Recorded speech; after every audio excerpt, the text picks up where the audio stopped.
Wrigleyville experience thus far? It's always fun. I've been here a few times now, and it gets better every time. So it's a beautiful city in Chicago, and this is the mecca of baseball in general. So to be here is pretty cool. Yeah. Will there some singing that could happen for you today? Maybe so. Maybe been warming up the vocals a little bit. So yeah, it'll be cool to be up there with my coach to do that 7th inning stretch. So yeah, it's something that never thought I would be doing, but glad I'm doing it. What's it like to take part in stuff like this? Face of a team, things like that. Face of a program. Yeah, it's stuff you dream about as a kid. To be a part of moments like this, a part of things put together by some good people like this. To be a part of this with my teammates too. 3 of them that have done some really cool things. So something I've always dreamed of, something that I always looked up to. The best players in college football, seeing them do, and to be able to do it now is super cool. Just time flies, and I don't take it for granted at all. So it's pretty cool. I don't know how many fans you've talked to, but is the reaction a little bit different, or the excitement a little bit more after a 10-win season? Yeah, for sure. That's to be expected. I mean, 5 to 10 is a big jump, and yeah, fans are excited for a good reason, I think, and for a very natural, expected reason. They're rooting for a team that's winning. They're excited, momentum, community's involved, and we're excited just as much as they are too. So to go put it on display again, to win some games, and we expect to go do it. So it's cool to see the community and the fans get involved, because such a strong fan base, and to give them a winning team means a lot. Bigger than me, that's for sure. A lot of starters coming back, a lot of hype, a lot of preseason expectations. What's going to be the key to make that next leap? Yeah, we just don't want to waste today. You know, that all the media stuff is new in this world, and it wasn't that way. You know, back in the 90s and early 2000s. So it's a new world, and a lot of stuff being thrown at you, and so it's easy to get off the straight and narrow path. But when we hear it and we see it, that's just part of it. But we understand what's important, and that is the day that's at hand now, and working hard and understanding what got us there, and that is the work, you know, the grind, and using the gifts that we've been given to be our best. So it's there, and it's cool. Like, I mean, it's just another element to bring eyes to us, but we don't get distracted, I think, and that's just because of the individuals in the building and our leader, Coach Bielema. So we do a good job with it, but just using the gifts that we have to be our best. We have a lot of gifts, so a lot of talent. So we're putting it together. What's your personal relationship with that? You see it, you hear it, do you seek it out? Do you look at it all? Like, I seem like a guy who sees it, whether you use that or not. Yeah, yeah, for sure. I grew up loving college football and college sport and like professional sports. So I grew up, you know, listening to all the sports writers and reporters and things like that. And so I'm naturally drawn to it just because to hear what they say about me sometimes, and that's just natural human nature. So sometimes I take it, you know, take it on the chin or take it with a grain of salt, things like that. But it never gets me off the straight and narrow path, like I said, from the main reason of why I do what I do. But yeah, I have my opinion, certainly, but it's not my job to do y'all's job. I listen and do it. I mean, it's there and it's cool, but I know what matters, and just like y'all do as well. So I have a job to do, and that's to go win games.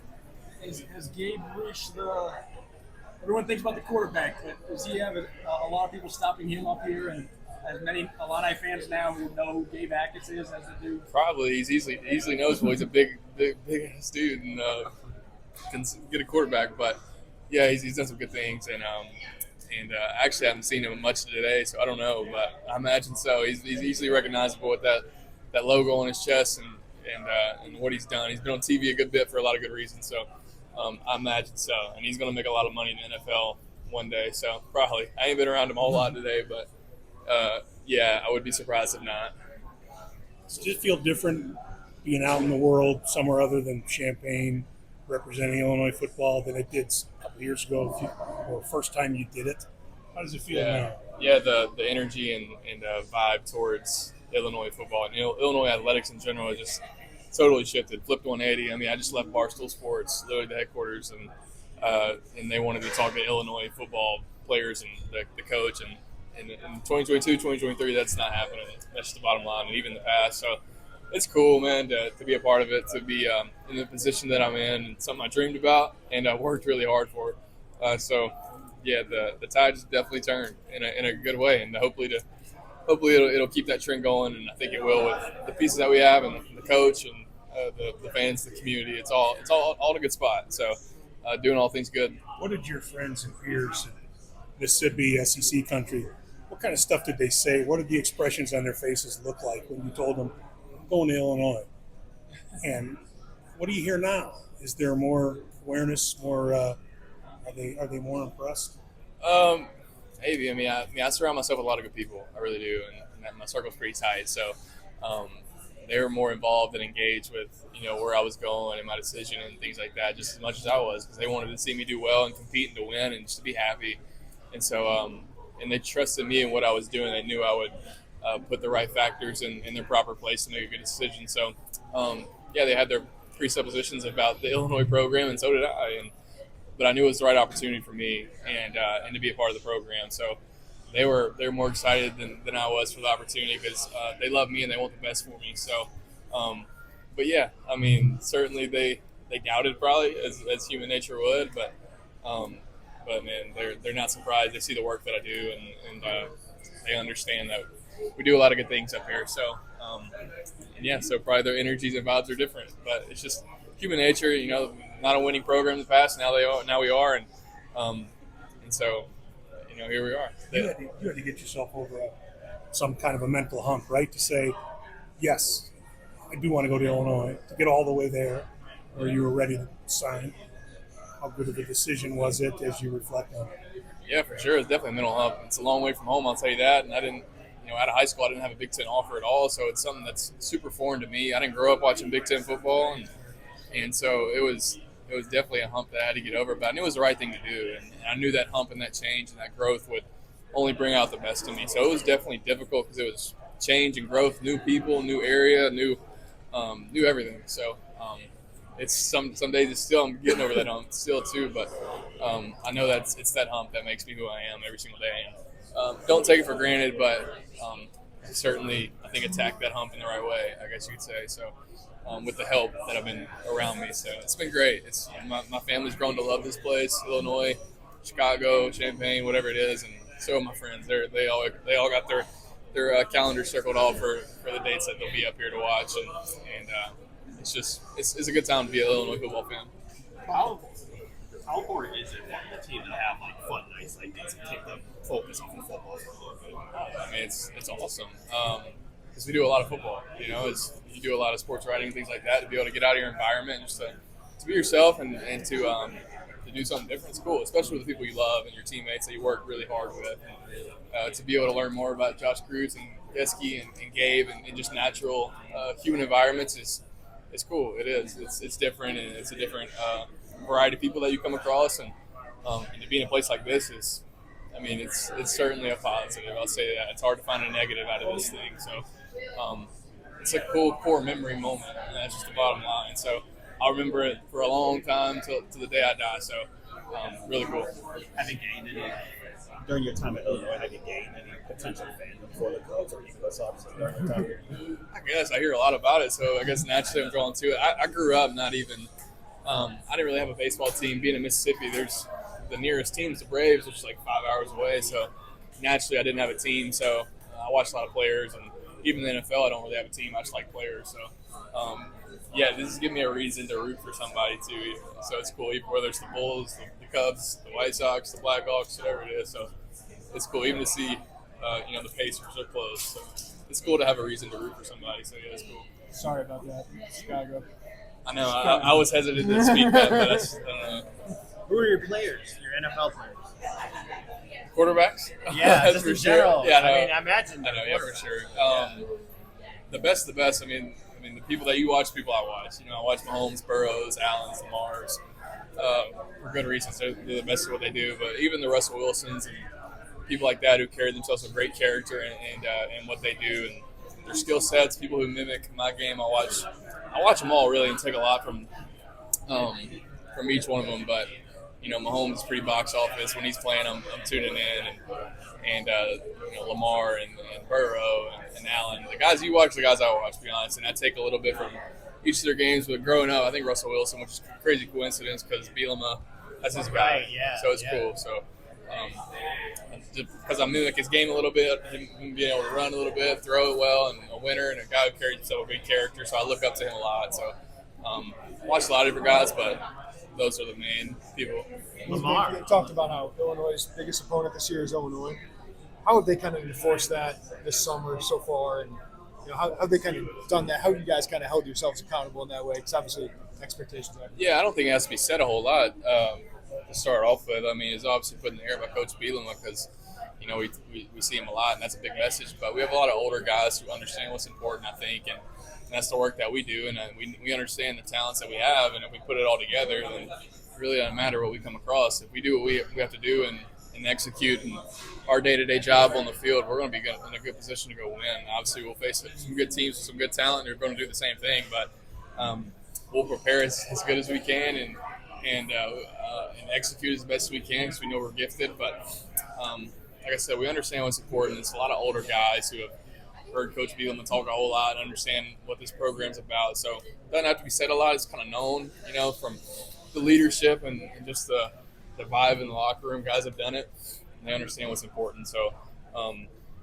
it's a daily task to wake up and to attack the day with the best that you got. So, understanding the opportunity that's in front of us. We often saw a lot of quarterbacks in the seat that you find yourself in now. Like, what comes with that seat that you have, and what have you learned about how to navigate everything that it is? It's a blessing. It's so cool. There's, people may look at it as a lot of pressure, a lot of expectations, or that guy's lucky, or that guy's worked really hard to do it. There's a lot that you can look into it. All I know is I looked up to those guys for a good reason. They were doing good things on the field, but usually they were in that position because they're doing good things for the community and for their teammates who are looked to as leaders and people with great character and good football players who scored a lot of touchdowns, and a lot of people wore their jerseys. So I wanted to be in that position, and a lot comes with it, pressure and expectations and a whole lot, but it's how you deal with it, and I'm learning each and every day about it and just understanding what's important. Like I said, a bunch of this press or whatever, but the gifts I've been given, and to use that in the best way possible, and to give everything I have towards every day to be my best. And growing up in this position's the hardest, most glorified in all the sports for said reasons. The pressure, the expectations, the eyes, the notoriety is it's a big deal, and I don't take it for granted one day because I looked up and wanted to be it every single day. And so I'm going to miss it when it's gone. I'm going to try to do it for as long as I can, that's for sure. So I love what I do.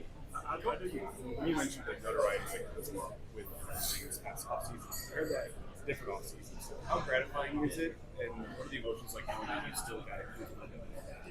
Yeah, I don't focus on proving people right, proving people wrong. That's not my job. I do what I do because I love it, and I know I'm gifted in it. So people have their own opinions and things like that, and a lot of people watch the game, but I can't control that one bit. I play the game because I love it, and I love my teammates. I love what I do, and I've been gifted to do it, and I love everything about the game. So there's a lot of people who have asked me, you're not on this list, your team's not ranked here, and it's just it doesn't matter. I don't play for those reasons. I know if I do what I do, all that stuff comes and stuff like that.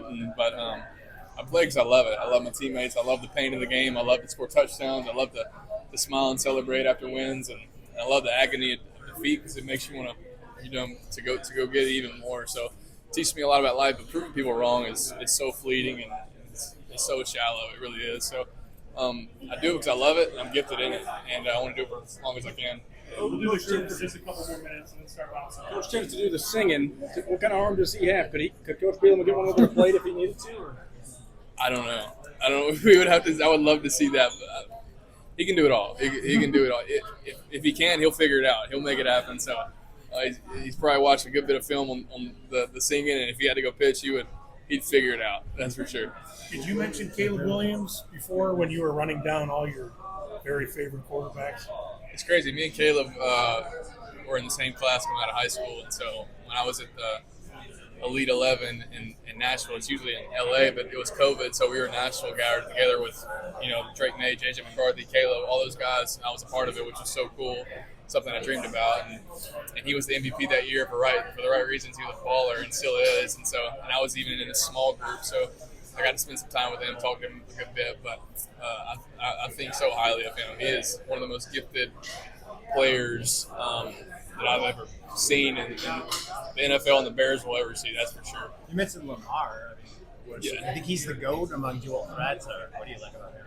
Yeah, that's pretty. That's pretty understood. He's, he came out of college when people were saying he's going to be a receiver and because his speed and his agility and his elusiveness. But I respect him so much with the way he's grown his passing. I mean, I don't watch him because he's so elusive. I mean, that's just raw talent. But it's the way he operates within the pocket and makes the right throws, the reads, and his game is. I really think he's underrated. As good as he is, he's a two-time MVP, and I think he's still underrated. Not because he can run, that's obvious, but the way he can make it happen, whatever possible way it is. You mentioned the NFL. That's obviously a goal of yours. What do you think you can improve to get to that level?